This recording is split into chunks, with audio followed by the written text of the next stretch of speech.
Hi ಎಲ್ಲರಿಗೂ ನಮಸ್ಕಾರ. ಮತ್ತೊಮ್ಮೆ ಗಣೇಶ್ ಅಕಾಡೆಮಿಗೆ ಆತ್ಮೀಯವಾದಂಥ ಸ್ವಾಗತ. ಇವತ್ತಿನ ಅವಧಿಯಲ್ಲಿ ನಾವು ಉದ್ಯೋಗದ ಮಾಹಿತಿಯನ್ನು ನೋಡ್ತೀವಿ. ಮತ್ತೊಂದು KEದಿಂದ ನೋಟಿಫಿಕೇಶನ್ ಆಗಿರ್ತಕ್ಕಂಥದ್ದು ದಿನಾಂಕ 4/8/2026 ಅಂದರೆ ಇಂದು 5/8/2025ರಿಂದ ಪ್ರಾರಂಭವಾಗಿರ್ತಕ್ಕಂಥದ್ದು. ತೋಟಗಾರಿಕಾ ಇಲಾಖೆಯಲ್ಲಿ ಉಳಿದ ವೃಂದ ಖಾಲಿ ಇರತಕ್ಕಂಥ ಗ್ರೂಪ್ ಬಿ ಹುದ್ದೆಗಳಿಗೆ ನೇಮಕಾತಿ ನಡೀತಕ್ಕಂಥದ್ದು. ಹಾಗೆ ಸಹಾಯಕ ತೋಟಗಾರಿಕಾ ಅಧಿಕಾರಿ ನೇರ ನೇಮಕಾತಿ ಹುದ್ದೆಗಳಿಗೆ ಸ್ಪರ್ಧಾತ್ಮಕ ಪರೀಕ್ಷೆಯ ಮೂಲಕ ಅರ್ಹ ಅಭ್ಯರ್ಥಿಗಳಿಂದ ಭರ್ತಿ ಮಾಡಲು ಕರ್ನಾಟಕ ಪ್ರಾಧಿಕಾರ ಆನ್ಲೈನ್ ಮೂಲಕ ಅರ್ಜಿಗಳನ್ನು ಆಹ್ವಾನಿಸಿದೆ ಅಂತಕ್ಕಂಥದ್ದು. ಯಾವ ಹುದ್ದೆಗಳು ಮತ್ತು ಎಷ್ಟು ಹುದ್ದೆಗಳು ಖಾಲಿ ಅದಾವ, ಯಾರೆಲ್ಲ ಅಪ್ಲೈ ಮಾಡ್ಬೋದು ಅಂತಕ್ಕಂಥ 1 by 1 ಅಂತಕ್ಕಂಥ ನೋಡ್ತಾ ಹೋಗೋಣ ರೀ. ಬನ್ನಿ, ಇಲ್ಲಿ ಗಮನಿಸ್ತಾ ಇದ್ರಿ. ಖಾಲಿ ಇರತಕ್ಕಂಥ ಹುದ್ದೆಗಳು ಎಷ್ಟದಾವ, ಹುದ್ದೆಗಳ ವಿವರ, ವೇತನ ಶ್ರೇಣಿ ಇದೆ, ಹುದ್ದೆಗಳ ಸಂಖ್ಯೆ ಇದೆ ಅಂತಕ್ಕಂಥದ್ದು. ಹೌದ್ರಿ, 2 ಹುದ್ದೆಗಳು ಕನ್ಫರ್ಮ್ ಆಗಿರ್ತಕ್ಕಂಥ ಸಹಾಯಕ ತೋಟಗಾರಿಕಾ ಅಧಿಕಾರಿ ಅಂತಕ್ಕಂಥದ್ದು, ಹಾಗೆ ಸಹಾಯಕ ತೋಟಗಾರಿಕಾ ನಿರ್ದೇಶಕರು ಅಂತಕ್ಕಂಥದ್ದು 2 ಪೋಸ್ಟ್ಗಳು ಖಾಲಿ ಇರ್ತಕ್ಕಂಥದ್ದು. ವೇತನ ಶ್ರೇಣಿ ನೋಡ್ಬೋದು. ಸಹಾಯಕ ತೋಟಗಾರಿಕಾ ಅಧಿಕಾರಿ 65,950ರಿಂದ 1,24,900 ಇರ್ತಕ್ಕಂಥದ್ದು. ಹಾಗೆ ತೋಟಗಾರಿಕಾ ನಿರ್ದೇಶಕರು 69,250ರಿಂದ 1,34,200 ಇದು ವೇತನ ಶ್ರೇಣಿ ಇರ್ತಕ್ಕಂಥದ್ದು ಇಲ್ಲಿವರೆಗೆ. ಒಟ್ಟು ಹುದ್ದೆಗಳ ಸಂಖ್ಯೆ ನೋಡ್ತಾ ಇದ್ರಿ 80 ಹುದ್ದೆಗಳು. ಸಹಾಯಕ ತೋಟಗಾರಿಕಾ ಅಧಿಕಾರಿ ಹುದ್ದೆಗಳು 75 ಖಾಲಿ ಇದ್ದಾವೆ. ಆಮೇಲೆ ನಿರ್ದೇಶಕರ ಹುದ್ದೆಗಳು 5 ಖಾಲಿ ಇರ್ತಕ್ಕಂಥ, ಒಟ್ಟಾರೆಯಾಗಿ 80 ಹುದ್ದೆಗಳು ಖಾಲಿ ಇರ್ತಕ್ಕಂಥದ್ದು. ಹುದ್ದೆವಾರು ಮತ್ತು ಪ್ರವರ್ಗವಾರು ವಿವರಗಳನ್ನು ತೋಟಗಾರಿಕಾ ಇಲಾಖೆ ನೀಡಿದಂತೆ ಪ್ರತ್ಯೇಕವಾಗಿ ಪ್ರಕಟಿಸಲಾಗಿದೆ. ಮುಂದುವರೆದು ಕಾಲಕ್ಕೆ ಸರ್ಕಾರ ಹೊರಡಿಸುವ ಆದೇಶದಂತೆ ಇಲಾಖೆ ಹುದ್ದೆಗಳನ್ನು ಪ್ರವರ್ಗವಾರು ವಿವರ ಪರಿಷ್ಕರಣೆ ಸಲ್ಲಿಸಿದ್ದಲ್ಲಿ ಹುದ್ದೆವಾರು ಪ್ರವರ್ಗ ವಿವರವನ್ನು ಪರಿಷ್ಕರಣೆ ಒಳಪಟ್ಟಿರುತ್ತದೆ ಅಂತಕ್ಕಂಥದ್ದು ಇಲ್ಲಿ ಕೊಡ್ತಾ ಬರ್ತಾ ಇದ್ದಾರೆ. ನೋಡ್ತಾ ಹೋಗೋಣ, ಈ ಒಂದು ಇಲಾಖೆಗೆ ಯಾರೆಲ್ಲ ಅಪ್ಲೈ ಮಾಡ್ಬೋದು ಅಂತಕ್ಕಂಥದ್ದು. ವಿದ್ಯಾರ್ಹತೆ ಕೇಳ್ತಾ ಬರ್ತಾ ಇದ್ದಾರೆ, ನೋಡಬಹುದು ವಿದ್ಯಾರ್ಹತೆ ಅಂತಕ್ಕಂಥದ್ದು. ಸಹಾಯಕ ತೋಟಗಾರಿಕಾ ಅಧಿಕಾರಿ ಹುದ್ದೆಗೆ must be graduate in horticulture from university establish ಲಾ in India accredited by Indian Council of Agriculture Research ICAR ಅಂತಕ್ಕಂಥದ್ದು. ಈ ICAR ಒಂದು ಅಡಿಯಲ್ಲಿ ಗ್ರಾಜ್ಯುಯೇಟ್ ಇನ್ ಹಾರ್ಟಿಕಲ್ಚರ್ ಅಂತಕ್ಕಂಥದ್ದು. ಈ ತೋಟಗಾರಿಕಾ ಇಲಾಖೆಯಲ್ಲಿ ಡಿಗ್ರಿ ಕಂಪ್ಲೀಟ್ ಆಗಿರಬೇಕು, ಅವರು ಮಾತ್ರ ಅಪ್ಲಿಕೇಶನ್ಗೆ ಎಲಿಜಿಬಿಲಿಟಿ ಇರ್ತಾರೆ. ಆಮೇಲೆ ತೋಟಗಾರಿಕಾ ನಿರ್ದೇಶಕರ ಹುದ್ದೆಗಳಿಗೆ BSc ಅಗ್ರಿಯಲ್ಲಿ ಅಂದರೆ ಹಾರ್ಟಿಕಲ್ಚರ್ನಲ್ಲಿ BSc ಕಂಪ್ಲೀಟ್ ಆಗಿರಬೇಕು ಅಂತಕ್ಕಂಥದ್ದು ನಿಯಮಗಳಿದೆ. ಯಾರೆಲ್ಲ BSc ಮುಗಿಸಿರ್ತೀರಿ ಹಾರ್ಟಿಕಲ್ಚರ್ನಲ್ಲಿ ಅವರೆಲ್ಲ ಈ ಹುದ್ದೆಗಳಿಗೆ ಅಪ್ಲಿಕೇಶನ್ನ ಹಾಕ್ಬೋದು ಅಂತಕ್ಕಂಥದ್ದು. ಮುಂದುವರೆದು ನೋಡ್ತಾ ಇದ್ದೀವಿ ಏನೆಲ್ಲ ಅಧಿಸೂಚನೆಗಳು ಇನ್ನೂ ಅದಾವ ಅಂತಕ್ಕಂಥದ್ದು, ಯಾರೆಲ್ಲ ಅಪ್ಲೈ ಮಾಡ್ಬೋದು. ಮೇಲೆ ನಮೂದಿಸಿದಂತೆ ವಿದ್ಯಾರ್ಹತೆ ಹೊಂದದೇ ಇರುವ ಅಭ್ಯರ್ಥಿಗಳು ನೇಮಕಾತಿ ಪ್ರಕ್ರಿಯೆಯಲ್ಲಿ ಭಾಗವಹಿಸಿದ್ದು ಕಂಡು ಬಂದಲ್ಲಿ ಏನು ಮಾಡ್ತಾರೆ, ಆ ಸಮಿತಿ ವಿದ್ಯಾರ್ಹತೆಯನ್ನು ಹೊಂದಿರುವುದಿಲ್ಲವೆಂದು ಪತ್ತೆಯಾದಲ್ಲಿ ಒಂದು ವೇಳೆ ಅಂಥ ಅಭ್ಯರ್ಥಿಗಳ ಅಭ್ಯರ್ಥಿತನವನ್ನು ಯಾವುದೇ ಹಂತದಲ್ಲಾದರೂ ಯಾವುದೇ ಮುನ್ಸೂಚನೆ ನೀಡದೆ ಅದನ್ನು ರದ್ದುಪಡಿಸಲಾಗ್ತದ ಅಂಥೇಳಿ ಕೊಟ್ಟಿದ್ದಾರೆ. ಅಂದರೆ ನಿಮ್ಮ ವಿದ್ಯಾರ್ಥಿ ಇನ್ನೂ ಕಂಪ್ಲೀಟ್ ಆಗಿಲ್ಲ, ಇನ್ನೂ ಸ್ಟಡಿ ಮಾಡ್ತಾ ಇದ್ರಿ, ಅಪ್ಲೈ ಮಾಡಿದ್ರೆ ಆಯಿತು ಅಂತೇಳಿ ಏನು ಅಪ್ಲೈ ಮಾಡ್ತಿರಲ್ಲ ಅವುಗಳನ್ನು ಏನು ಮಾಡ್ತಾರೆ, ಡೈರೆಕ್ಟಾಗಿ ರಿಜೆಕ್ಟ್ ಮಾಡ್ತಾರ ಅಂತಕ್ಕಂಥದ್ದು. ಹೌದ್ರಿ, ವಿದ್ಯಾರ್ಹತೆ ಸಂಬಂಧಿಸಿದ ಅಂಕಪಟ್ಟಿ ಪ್ರಮಾಣ ಪತ್ರಗಳ ಮೂಲ ದಾಖಲೆಗಳು ಕಡ್ಡಾಯವಾಗಿ ಮೂಲ ದಾಖಲೆ ಪರಿಶೀಲನೆ ಸಮಯದಲ್ಲಿ ಹಾಜರುಪಡಿಸಬೇಕು ಅಂತಕ್ಕಂಥದ್ದಿದೆ. ಇನ್ನು ಮುಂದುವರೆದು ನೋಡೋದಾದರೆ ಇನ್ನೊಂದಿಷ್ಟು ಏನಿದಾವೆ, ಯಾವ ಡೇಟ್ ಇದೆ ಕೊನೆ ದಿನಾಂಕ ಅಂತಕ್ಕಂಥದ್ದು ಪ್ರತಿಯೊಂದು ನೋಡ್ತಾ ಹೋಗೋಣ. ಎಷ್ಟು ವಯಸ್ಸಿನವರು ಕೂಡ ಈ ಒಂದು ಹುದ್ದೆಗಳಿಗೆ ಅರ್ಜಿಯನ್ನು ಸಲ್ಲಿಸಬಹುದು ಅಂತಕ್ಕಂಥದ್ದು, ಏನೆಲ್ಲ ಸಿಲೆಬಸ್ ಇದೆ, ಯಾವೆಲ್ಲ ಸಿಲೆಬಸ್ ಪ್ರಕಾರ ಸ್ಟಡಿ ಮಾಡಿದ್ರೆ ನಾವು ಎಕ್ಸಾಮ್ ಪಾಸ್ ಆಗ್ತೀವಿ ಅಂತಕ್ಕಂಥದ್ದು ಎಲ್ಲವನ್ನು ನೋಡ್ತಾ ಹೋಗೋಣ. ನೋಡ್ಬೋದು ನೇರ ನೇಮಕಾತಿ ಅಭ್ಯರ್ಥಿಗಳಿಗೆ ಗರಿಷ್ಠ ವಯೋಮಿತಿ ಅಂತಕ್ಕಂಥದ್ದು ಇಲ್ಲಿ ನೋಡ್ತಾ ಇದ್ರಿ. ಪ್ರವರ್ಗ 2A 2B 3A 3B ಇದ್ದವ್ರಿಗೆ 43 ವರ್ಷಗಳು ವಯೋಮಿತಿ ಇದೆ. 43 ವರ್ಷದವರೆಗೆ ನೀವು ಏನು ಮಾಡ್ಬೋದು, ಅಪ್ಲೈಯನ್ನು ಮಾಡ್ಬೋದು. ಸಾಮಾನ್ಯ ಅಭ್ಯರ್ಥಿಗಳು ಜನರಲ್ ಕ್ಯಾಂಡಿಡೇಟ್ಗಳು 40 ವರ್ಷ ತನಕ ಅಪ್ಲೈಯನ್ನು ಮಾಡ್ಬೋದು. ಇನ್ನು ಪರಿಶಿಷ್ಟ ಜಾತಿ ಪರಿಶಿಷ್ಟ ಪಂಗಡ ಪ್ರವರ್ಗ ಅಭ್ಯರ್ಥಿಗಳು 45 ವರ್ಷಗಳವರೆಗೆ ಅಪ್ಲೈಯನ್ನು ಮಾಡ್ಬೋದು. 45 ವಯಸ್ಸು ಇತ್ತಂದ್ರೂ ಕೂಡ ಅಪ್ಲೈ ಮಾಡಬಹುದು ಅಂತಕ್ಕಂಥದ್ದು. ಹೌದ್ರಿ, ಮುಂದುವರೆದು ಮತ್ತೇನಿದ್ದಾವೆ ಇನ್ಸ್ಟ್ರಕ್ಷನಲ್ಲಿ ಅಂತಕ್ಕಂಥ ನೋಡ್ತಾ ಹೋಗೋದಾದರೆ ಈ ಒಂದಿಷ್ಟು ಏಜ್ ರಿಲ್ಯಾಕ್ಸೇಷನ್ ಏನಾದರೂ ಕೇಳಿದರೆ ಮಾಜಿ ಸೈನಿಕರಿಗೆ ಅಥವಾ ನ್ಯಾಷನಲ್ NCCಯಲ್ಲಿ ಏನಾದರೂ ಭಾಗವಹಿಸಿದರೆ ಅವರಿಗೆಲ್ಲ ಸ್ವಲ್ಪ ಏಜಲ್ಲಿ ರಿಲ್ಯಾಕ್ಸೇಷನ್ ಇರತಕ್ಕಂಥ ಇವೆಲ್ಲ ಇದ್ದಾವೆ. ಬೇಕಾದರೆ ವಿಡಿಯೋವನ್ನು ಪಾಸ್ ಮಾಡಿಬಿಟ್ಟು ನೀವು ನೋಡ್ಕೋಬೋದು. ಎಲ್ಲ 10 ವರ್ಷ ಏಜ್ ರಿಲ್ಯಾಕ್ಸೇಷನನ್ನು ಕೊಟ್ಟಿರ್ತಕ್ಕಂಥದ್ದು. ಅರ್ಜಿ ಸಲ್ಲಿಸುವ ವಿಧಾನ ಮತ್ತು ಡೇಟ್ಗಳ ಬಗ್ಗೆ ಸ್ವಲ್ಪ ಮಾಹಿತಿ ನೋಡ್ತಾ ಹೋಗೋಣ. ಎಸ್, ಕರ್ನಾಟಕ KA ಡಿಪಾರ್ಟ್ಮೆಂಟ್ ಅಡಿಯಲ್ಲೇ ಎಕ್ಸಾಮನ್ನು ನಡೆಸುವುದರಿಂದ ನೀವೇನು ಮಾಡ್ಬೋದು, ಈ ಒಂದು KA CET ಈ ಒಂದು ವೆಬ್ಸೈಟ್ನಲ್ಲಿ ಹೋಗಿ ಅರ್ಜಿಗಳನ್ನು ಸಲ್ಲಿಸ್ಬೋದು. ನಿಮಗೆ ಗೊತ್ತಿಲ್ಲ ಅಂದರೆ ಆನ್ಲೈನ್ ಸೆಂಟ್ರಿಗೆ ಹೋದರೆ ನಿಮ್ಮ ಡಾಕ್ಯುಮೆಂಟನ್ನು ತೆಗೆದುಕೊಂಡು ಅವರು ಅಪ್ಲಿಕೇಶನ್ ಹಾಕಿ ಕೊಡ್ತಾರೆ, ನಿಮಗೆ ಗೊತ್ತಿಲ್ಲ ಅಂದರೆ. ಓಕೆ, ನೆಕ್ಸ್ಟ್ ನೋಡ್ತಾ ಇದ್ದೀವಿ ಅರ್ಜಿ ಸಲ್ಲಿಸುವ ವೇಳಾಪಟ್ಟಿ ಅಂತಕ್ಕಂಥದ್ದು.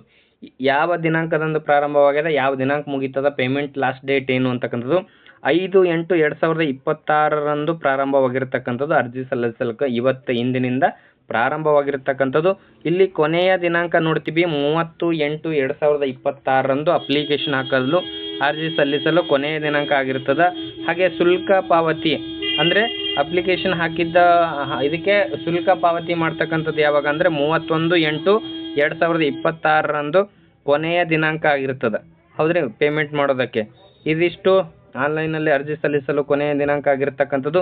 ಪ್ರತಿಯೊಂದು ನೋಡ್ತಾ ಬಂದರೆ ಇವಾಗ ಏನು ಕೊಟ್ಟಿದ್ದಾರೆ, ಇಲ್ಲಿ ವೇತನ ಶ್ರೇಣಿಯನ್ನು ನೋಡ್ಬೋದು. ಕಾಲಕ್ಕೆ ತಕ್ಕಂತೆ ವೇತನ ಶ್ರೇಣಿಯಲ್ಲಿ ಬದಲಾವಣೆ ಆಗ್ತಾ ಹೋಗ್ತದ ಅಂತಕ್ಕಂಥದ್ದು.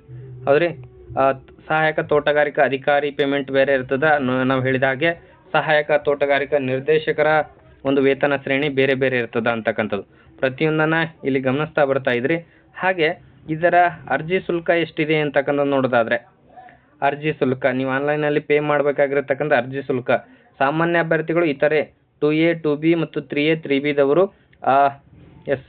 750 ಅರ್ಜಿ ಶುಲ್ಕವನ್ನು ಪಾವತಿಸಬೇಕಾಗಿರ್ತಕ್ಕಂಥದ್ದು. ಹಾಗೆ ಪರಿಶಿಷ್ಟ ಜಾತಿ, ಪ್ರವರ್ಗ, ಮಾಜಿ ಸೈನಿಕರು, ತೃತೀಯ ಲಿಂಗಿದವರು ಕೇವಲ 500 ರೂಪಾಯಿಗಳಷ್ಟು ಪಾವತಿಯನ್ನು ಮಾಡಬೇಕಾಗಿರ್ತಕ್ಕಂಥದ್ದು. ಹಾಗೆ ವಿಶೇಷ ಚೇತನರಿಗೆ, ಅಂಗವಿಕಲಚೇತನರಿಗೆ ಏನಾದರೂ ಸರ್ಟಿಫಿಕೇಟ್ ಇದ್ದರೆ ಅವರು ಕೇವಲ 250 ರೂಪಾಯಿಗಳಷ್ಟು ಪೇಮೆಂಟನ್ನು ಮಾಡಬೇಕಾಗಿರ್ತಕ್ಕಂಥದ್ದು.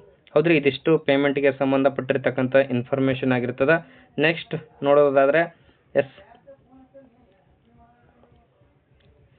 ಪರೀಕ್ಷೆ ಯಾವಾಗ ನಡೀತದ ಅಂತಕ್ಕಂಥದ್ದು. ಪರೀಕ್ಷೆ ದಿನಾಂಕಗಳು ಇಲ್ಲಿ ಕೊಟ್ಟಿಲ್ಲ, ಆದರೆ ಎಕ್ಸಾಮ್ ಏನು ಅಪ್ಲಿಕೇಶನ್ ಹಾಕ್ತಿರಲ್ಲ ಅದರ ಮೇಲೆ ಎಕ್ಸಾಮ್ ಡೇಟನ್ನು ಅನೌನ್ಸ್ಮೆಂಟ್ ಮಾಡ್ತಾರೆ. ಇಲ್ಲಿ 2 ಪತ್ರಿಕೆಗಳು ಮುಖ್ಯವಾಗಿ ಈ ಒಂದು ಪರೀಕ್ಷೆಗೆ ಇರ್ತವೆ. ಒಂದು ಸಾಮಾನ್ಯ ಜ್ಞಾನದ ಪತ್ರಿಕೆ, ಇನ್ನೊಂದು ನಿರ್ದಿಷ್ಟ ತೋಟಗಾರಿಕಾ ಇಲಾಖೆಗೆ ಸಂಬಂಧಪಟ್ಟಿರ್ತಕ್ಕಂಥ ಒಂದು ಪತ್ರಿಕೆ ಇರ್ತಕ್ಕಂಥದ್ದು. 2 ಪತ್ರಿಕೆಗಳು ಈ ಎಕ್ಸಾಮ್ಗೆ ಇರ್ತದ ಅಂತಕ್ಕಂಥದ್ದು. ಆನ್ಲೈನ್ ಎಲ್ಲ ಆದ ನಂತರ ಆ ಎಕ್ಸಾಮ್ ದಿನಾಂಕವನ್ನು ಘೋಷಣೆ ಮಾಡ್ತಾರೆ ಅಂತಕ್ಕಂಥದ್ದು. ನೋಡ್ತೀರಿ ಪ್ರತಿಯೊಂದನ್ನು ಇಲ್ಲಿ ಆನ್ಲೈನ್ ಇಲ್ಲಿ ಮೇಲ್ಕಂಡ ಹುದ್ದೆಗಳಿಗೆ ಸ್ಪರ್ಧಾತ್ಮಕ ಪರೀಕ್ಷೆ ಆನ್ಲೈನ್ CBT ಅಥವಾ ಆಫ್ಲೈನ್ OMR ಮಾದರಿಯಲ್ಲಿ ಪರೀಕ್ಷೆ ನಡೆಸಲಾಗುವುದು ಅಂತೇಳಿ ಕೊಟ್ಟಿದ್ದಾರೆ. ಇಲ್ಲಿ ನೋಡ್ಬೋದು, ಒಂದು CBT ಅಥವಾ ಅದು ಇಲ್ಲ ಅಂದರೆ ಆಫ್ಲೈನಲ್ಲಿ OMR ತುಂಬುವ ಮೂಲಕ ಪರೀಕ್ಷೆಯನ್ನು ನಡೆಸ್ತಾರ ಅಂತಕ್ಕಂಥದ್ದು. ಇಲ್ಲಿ ಮುಖ್ಯವಾಗಿ ಇದರ ಸಿಲೆಬಸ್ ಕಾಪಿಯನ್ನು ನೋಡ್ಬೋದು, ಏನೆಲ್ಲ ಇರ್ತದ ಅಂತಕ್ಕಂಥದ್ದು. ಅದಿಷ್ಟು ನೋಡಿಕೊಂಡ್ರೆ ನಿಮಗೆ ನಾಳೆ ಓದ್ಕೊಳ್ಳೋಕ್ಕೆ ಬಹಳಷ್ಟು ಈಸಿ ಆಗ್ತದ ಅಂತಕ್ಕಂಥದ್ದು. ಹೌದ್ರಿ, ಎಷ್ಟು ಮೊದಲ ಪತ್ರಿಕೆ ಇರ್ತದ, ಎಷ್ಟು 100 ಅಂಕಗಳಿಗೆ 100 ಪ್ರಶ್ನೆಗಳು 300 ಅಂಕಗಳಿರ್ತಕ್ಕಂಥದ್ದು. 2 ಗಂಟೆ ಸಮಯಾವಕಾಶ ಇರ್ತದೆ. ಎಕ್ಸಾಮ್ ಬರೆಯೋದಕ್ಕೆ 2 ಗಂಟೆ ಸಮಯಾವಕಾಶ ಇರ್ತದೆ. ಸಾಮಾನ್ಯ ಜ್ಞಾನದ ಪತ್ರಿಕೆಯಲ್ಲಿ ಇರ್ತಕ್ಕಂಥದ್ದು ಪ್ರಚಲಿತ ವಿದ್ಯಮಾನಗಳು, ಸಾಮಾನ್ಯ ವಿಜ್ಞಾನ, ಕರ್ನಾಟಕ ಇತಿಹಾಸ ಮತ್ತು ಭೂಗೋಳಶಾಸ್ತ್ರ, ಭಾರತದ ಇತಿಹಾಸ ಮತ್ತು ಭೂಗೋಳಶಾಸ್ತ್ರ, ಸಮಾಜ ವಿಜ್ಞಾನ, ಸಾಮಾನ್ಯ ಭೌತಿಕ ಸಾಮರ್ಥ್ಯ, ಭಾರತ ಸಂವಿಧಾನ, ಸಾರ್ವಜನಿಕ ಆಡಳಿತ ಮತ್ತು ಗ್ರಾಮೀಣಾಭಿವೃದ್ಧಿ, ವಿಜ್ಞಾನ ಮತ್ತು ತಂತ್ರಜ್ಞಾನ, ಭಾರತದ ಅರ್ಥವ್ಯವಸ್ಥೆ, ಅಂತಾರಾಷ್ಟ್ರೀಯ ಸಂಬಂಧಗಳು, ಪರಿಸರ ವಿಜ್ಞಾನ, ತಾರ್ಕಿಕ ಆಲೋಚನೆ, ದೈನಂದಿನ ಗ್ರಹಿಕೆ ವಿಚಾರಗಳು ಅಂತಕ್ಕಂಥದ್ದು ಇಲ್ಲಿ ಒಳಗೊಂಡಿದೆ. ಇಷ್ಟೊಂದು ವಿಚಾರಗಳು ಬಗ್ಗೆ ನೀವು ಗಮನ ಹರಿಸಬೇಕಾಗಿರ್ತಕ್ಕಂಥದ್ದು. ಹಾಗೆ ನೋಡ್ತಾ ಇದ್ವಿ, ನಿಗದಿಪಡಿಸಲಾದ ಅರ್ಹತಾ ಪರೀಕ್ಷೆಯಲ್ಲಿ ಉತ್ತೀರ್ಣನಾಗಿರುವುದು ವ್ಯಕ್ತಿಯಿಂದ ನಿರೀಕ್ಷಿಸಬಹುದಾದ ಪ್ರಾಯೋಗಿಕ ಜ್ಞಾನದವನ್ನು ಒಳಗೊಂಡಿರ್ತಕ್ಕಂಥದ್ದು.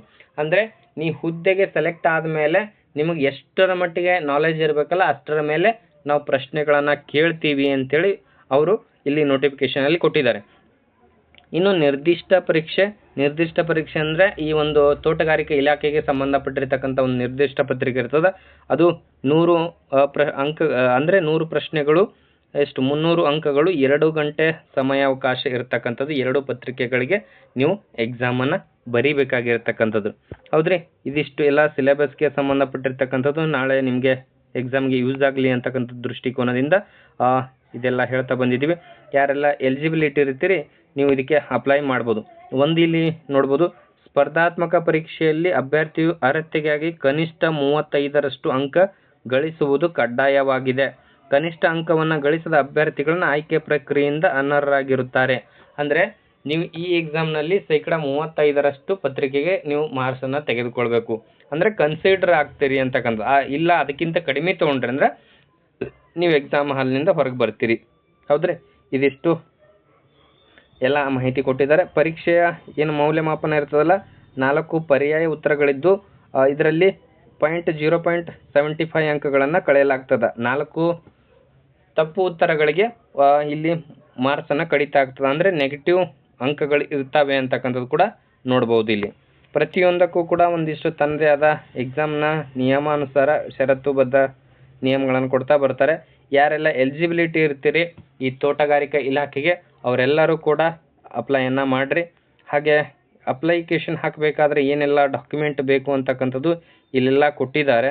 ಪ್ರತಿಯೊಂದನ್ನು ನೋಡ್ತಾ ಬನ್ನಿ. ಪ್ರತಿಯೊಂದು ನೋಡಿಕೊಂಡು ನೀವು ಆನ್ಲೈನ್ ಮೂಲಕ ಅರ್ಜಿಯನ್ನು ಸಲ್ಲಿಸಿ ಅದರದೇ ಆದಂಥ ಒಂದು ಸಿಲೆಬಸ್ ಇರುತ್ತೆ, ಅದನ್ನು ಪ್ರಾಕ್ಟೀಸ್ ಮಾಡಿದ್ರೆ ನೀವು ಎಕ್ಸಾಮ್ ಈಸಿಯಾಗಿ ಪಾಸ್ ಆಗ್ಬೋದು. ಅದರ ಕಡೆ ಫೋಕಸ್ ಮಾಡಿ. ಎಲ್ಲರಿಗೂ